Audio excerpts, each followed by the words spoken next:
자, 이제 우리 두 번째 이제 주제로 넘어가 보도록 하겠습니다. 32페이지인데요. 하나님은 무소부재하시다. 이제 무소부재성에 대해서 다루겠는데, 아니 목사님 왜 그 목표 4는 넘어갑니까? 목표 4는 이미 여러분들에게 말씀드렸죠. 이 1강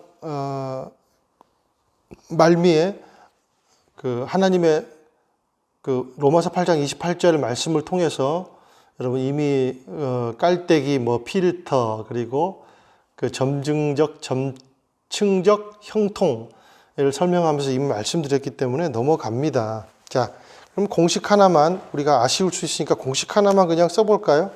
자, 목표 4의 공식을 풀어볼까요? 고든 더하기 굳은은 선이더라. 그리고 이 더하기는 합력이더라.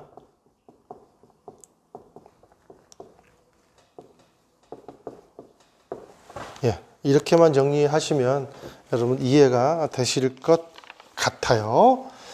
32페이지 가보겠습니다. 하나님은 무소부재하시다. 하나님의 임재하심. 목표 5를 바로 읽을까요? 하나님은 모든 곳에 임재하신다라는 말의 성경적 의미를 정의를 해봅시다. 32페이지 상단에 보면은 이런 문장이 있습니다. 시편 지금 이 순간에도 우리는 하나님의 임재에 둘러싸여 있습니다. 하나님께서는 어느 곳에나 계시기 때문에 오늘 우리가 어디에 있든지 또는 어느 곳으로 가든지 그분의 임재는 계속해서 우리를 둘러싸고 계실 것입니다. 우리가 하나님께서 계시지 않은 곳으로 가는 것은 불가능합니다. 우리가 하나님께서 계시지 않는 곳으로 가는 것은 불가능합니다. 여기다가 한번 밑줄 한번 그어 주세요. 그러면서 시편 139편 7절에서 12절까지 말씀이 있네요. 내가 주의 영을 떠나 어디로 가며 주의 앞에서 어디로 피하리까? 내가 하늘에 올라갈지라도 거기 계시며 스올에 내 자리를 펼지라도 거기 계시니다. 내가 새벽 날개를 치며 바다 끝에 거주할지라도 거기서도 주의 손이 나를 인도하시며 주의 오른손이 나를 붙드시리다. 내가 혹시 말하기를 흑암이 나를 덮고 나를 두른 빛은 밤이 될지라 할지라도 주께서는 흑암이 숨기지 못하며 밤이 낮과 같이 비추이나니 주에게는 흑암과 빛이 같으이니다. 무슨 말입니까? 빠져나갈 구멍은 없다는 겁니다. 하나님이 안 채워지신 공간은 없다는 겁니다. 이게 바로 무소부재라는 거예요. 하나님의 임재는 무소부재 임재라는 거죠. 영역에 한계가 없다는 겁니다. 자, 그래서 이런 표현은 옳지가 않습니다. 하나님이 계시지 않다. 하나님이 계시지 않는 것 같아요. 그런 표현은 옳은 표현이 아니죠. 그리고 우리는 기도하다가 기도가 막히면 또 고통을 만나면 또 이렇게 하나님께 외칩니다. 하나님은 어디 계십니까? 하나님 지금 여기 살아 계십니까?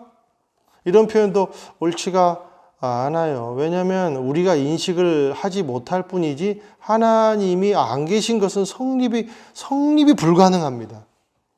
그건 성립이 불가능해요.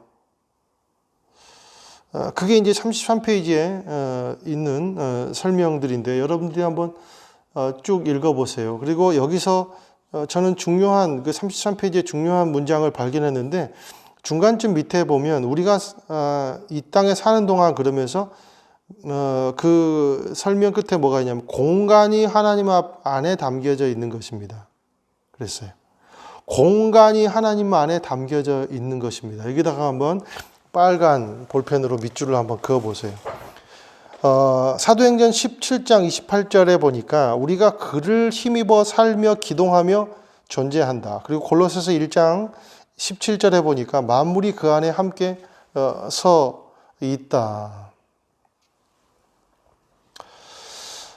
무슨 말입니까? 하나님의 임재는 우리가 인식을 하지 못할 뿐이지 하나님의 임재가 없는 공간은 전혀 없더라 라는 것이죠. 자, 34페이지로 넘어가 볼까요? 하나님의 무소부재하심을 여러분들이 인식하면서 무엇을 느낍니까? 34페이지 맨 윗줄을 볼까요? 저자는 놀라운 안전함이라고 표현해요. 하나님은 무소부재하시다는 진리가 우리를 얼마나 격려하는 이유가 되는지요. 여러분, 하나님이 없는 것이 없으신 하나님이신데, 여러분, 그게 여러분들 위로가 되십니까? 두려움이 되십니까? 때에 따라 다르죠. 저는 저와 여러분이 위로가 되시기를 주님의 이름으로 축원드립니다. 질문 19번 볼까요? 질문 19번. 임재라는 단어의 의미를 정의하세요. 임재라는 단어는 얼굴을 바라본다라는 그러한 의미가 있습니다. 하나님의 임재는 하나님의 어떤 부분이 아니라 모든 하나님의 성품이 우리와 마주보거나 우리를 향하고 있다는 의미다 라는 거죠. 하나님의 모든 성품이, 자, 하나님의 얼굴은 하나님의 성품이에요. 그죠? 하나님의 존재를 바라본다는 것은 하나님의 성품을 바라보는 것이다. 그래서 하나님을 믿는다는 뜻과 하나님의 성품을 믿는다는 뜻은 같다라고 여러분 일과에서 이미 말씀을 드렸습니다. 자, 그러면 우리가 하나님의 무소부재성, 하나님의 임재를, 하나님의 얼굴을 바라보고 있는 것은 무슨 의미가 있는가? 하나님의 성품이 우리와 함께 있다. 하나님의 성품을 우리가 바라보고 있다. 여러분, 인자한 사장님을 보는 얼굴하고 기분하고 아주 그냥 진짜 말은 안 할게요. 그런 리더를 바라보는 여러분 감정하고 다르죠? 하나님의 임재는 하나님의 그 놀라우신 성품이 우리 안에 우리를 찾아온다는 겁니다. 나는 그거를 바라본다는 거예요. 그러니 여러분, 이것이 얼마나 우리에게 위로가 됩니까? 하나님의 무소부재성에 대해서는 이미 설명을 드렸고, 21번도 여러분들이 한번 함께 보시기를 바랍니다. 자, 성경은 하나님의 무소부재성을 가르칩니다. 35페이지 목표 6을 같이 함께 읽어볼까요? 시작. 성경 구절을 통해 나는 끊임없이 하나님의 임재 가운데 있다는 진리를 확인한다. 23번. 다음 성경 구절을 찾고 하나님께서 항상 임재하신다는 진리가 어떻게 표현되는지 적어 보세요. 열왕기상, 시편, 사도행전, 그 다음에 에베소서, 이 말씀을 여러분들이 쭉 한번 찾아서 여러분 이렇게 어떤 표현인지 실제로 여러분 적으시기를 바랍니다. 자, 적으면서 생각해야 될 우리가 구도가 있어요. 이것을 설명하고 이 부분은 좀 마치면 좋겠는데, 자, 우리가 이 열왕기상, 시편, 사도행전, 에베소서를 우리가 찾아서 적으면서 어떤 생각을 해야 되냐면, 임재의 측면은 임재의 측면을 거리적 측면으로 이해하면 뭐예요? 된다고요? 안 된다고요? 안 된다라는 것입니다. 왜냐하면 책에 나온 대로 공간이 하나님 안에 담겨져 있기 때문이에요. 내가 주의 영을 떠나서 어디로 피하리이까? 자, 거리적 측면이 아니라, 하나님의 임재는 거리적 측면이 아니라 관계적 측면이죠.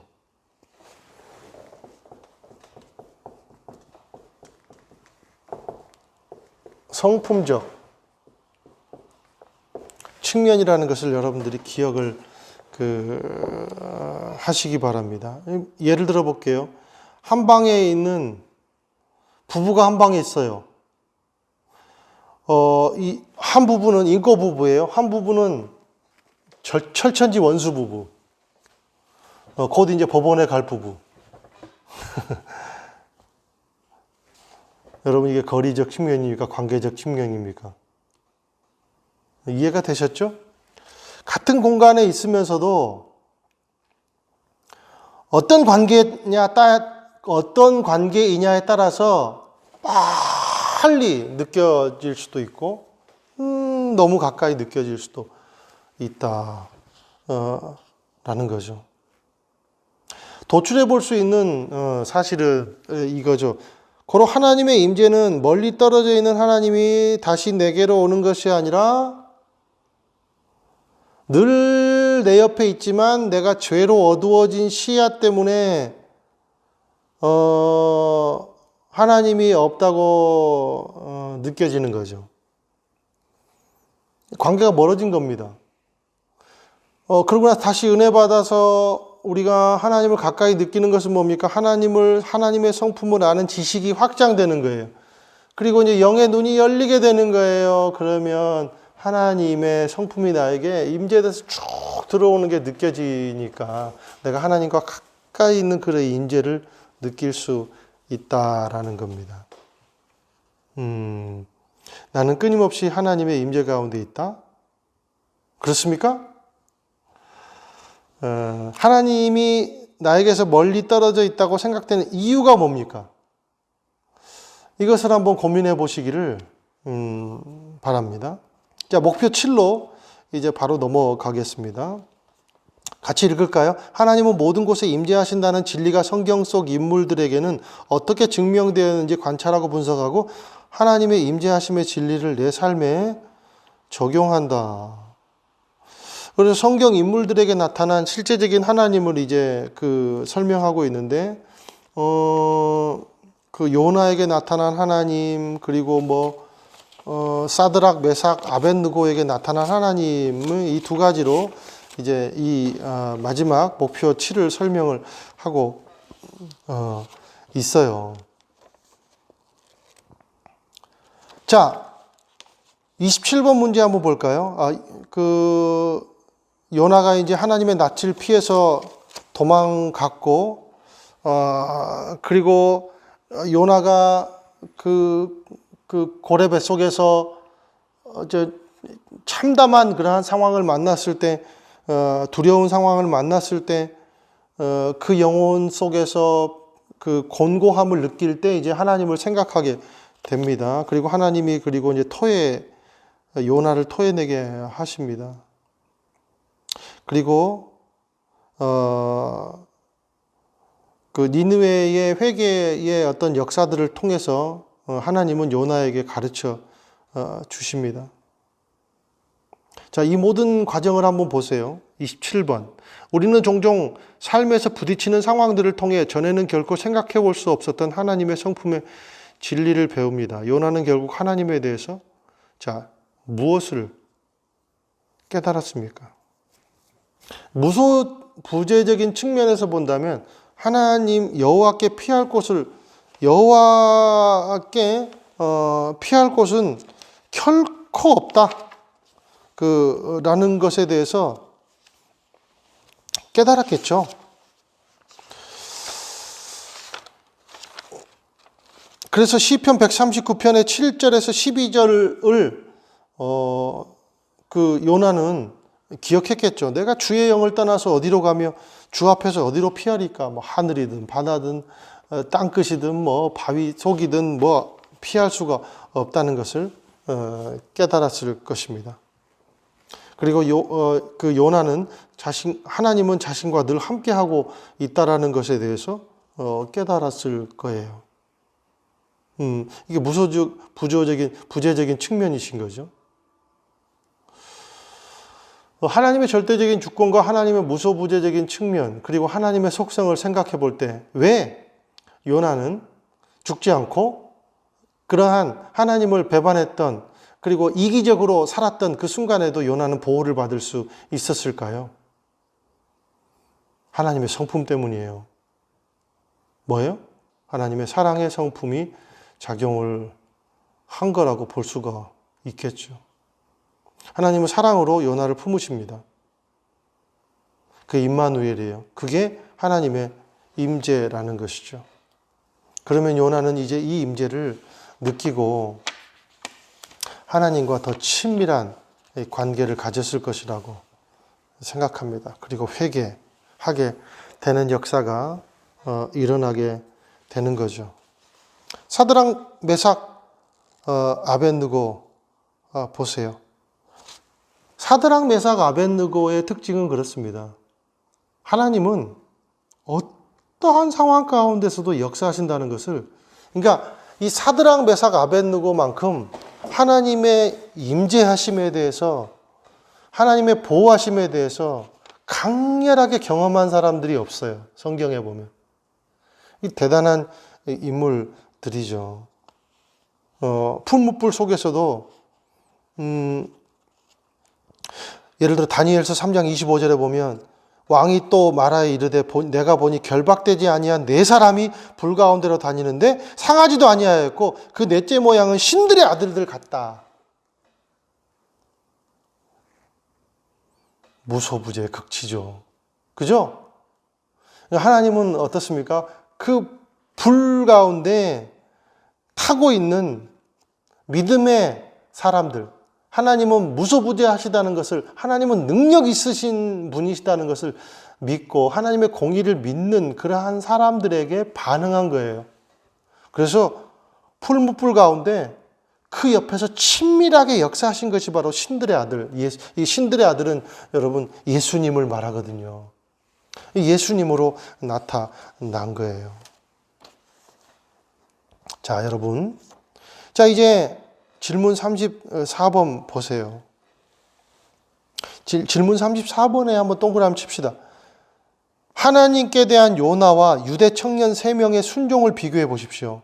큰 위기에 직면했던 사람들의 이야기를 공부하면서 여러분은 하나님의 임재에 대해 무엇을 배웠습니까? 굉장히 중요한 질문이 되겠네요. 여러분, 사드락, 메삭, 아벳느고, 그리고 요나, 그리고 요셉, 마리아, 여러 성경들의 인물을 보았고, 하나님은 절대적인 주권으로 역사하시고, 그리고 무소부재하심으로 역사한다는 사실도 우리가 배웠습니다. 성경의 여러 가지 인물들을 비교해보고 나의 삶을 비교해보면서 내가 이런 하나님의 성품과 하나님의 속성 가운데 나는 어떻게 반응하며 살았는지에 대해서 이 한 주간 한번 점검해보는 귀한 시간이 되기를 주님의 이름으로 축복을 드립니다. 이제 또 우리 다음 주에 뵙도록 하겠습니다. 평안하십시오.